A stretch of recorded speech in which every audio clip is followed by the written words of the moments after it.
And the Red Cross. The Red Cross has shelters open for a lot of people who are seeking really heat, refuge from this blizzard. Sara Smith is with the American Red Cross in Providence, Rhode Island. We are responding to the storm, and it is a challenge, as you can imagine. We do have some shelters open on the Cape in Massachusetts and also on Long Island. And we have volunteers, and we also have supplies in place and ready to go on standby if emergency officials say it's time to open more shelters throughout Rhode Island and other areas if necessary. While I have you, while people are listening, just run through the common sense things that you want to pass along to people so hopefully they will not be calling you. Well, you know, if they're home without power, obviously the biggest thing tonight is to keep warm, and we want people to do that safely. So maybe the best thing to do is gather everybody into one room. It's time to have a family night and stay warm, get some extra blankets, maybe some layered clothing for the evening. You never, ever want to use your oven or stove to heat your home. That's a dangerous thing to do. If you're going to use a generator, you need to be very, very careful that it has enough exhaust and that, you know, it hasn't been covered in snow so that then it will back up into your home and have a carbon monoxide situation. You need to be very careful with that.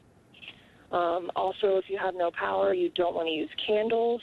You know, with the wind the way it is, tree branches are falling, a window could break, then you have wind and an open flame and a fire.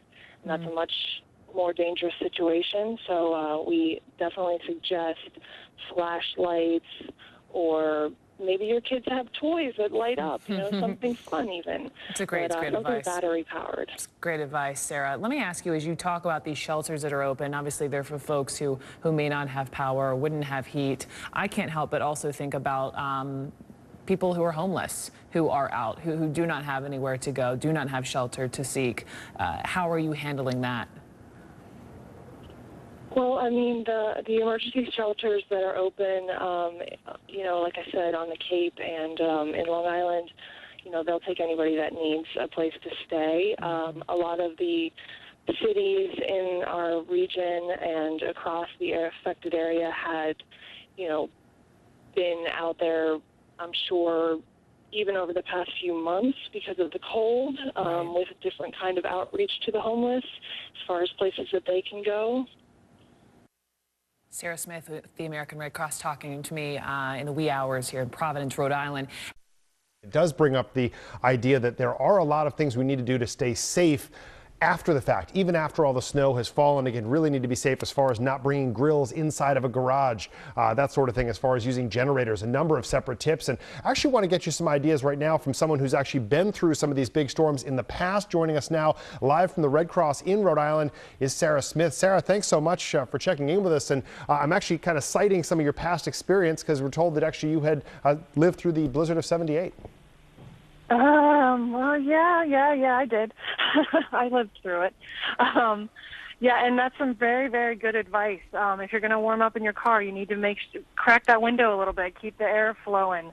It's not safe to have your car running in your garage and not having it, you know, having that exhaust have somewhere to go. And same with generators. You know, you need to make sure that you dig out a big enough spot for them and have them have exhaust, or you're going to have these carbon monoxide problems, and that's really a sad story.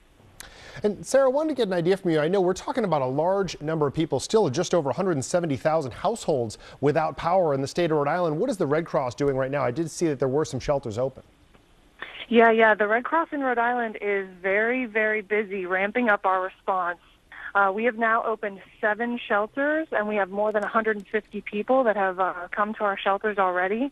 They're throughout the state and mostly in hard-hit areas, but we will be working with city and state officials to see what other emergency needs there are, and if we're going to need to open any more shelters.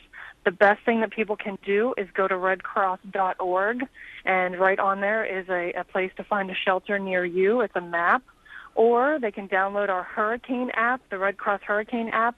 It looks at your GPS on your phone to find out where you are, and you can find the shelter closest to you. Yeah, that's actually what I was using to see how many shelters you had open in Rhode Island. And I am curious also, with the shelters themselves, are those pet-friendly areas as well for people who maybe don't want to leave their home because they have pets? Right now, we don't have a partnership for pet friendly at this point. So you want to make sure that your pets are have somewhere that they can stay in your home for now. So yeah, definitely think of them. Okay, Sara Smith, the American Red Cross in Rhode Island, thank you so much for the update there, and certainly some shelters open. And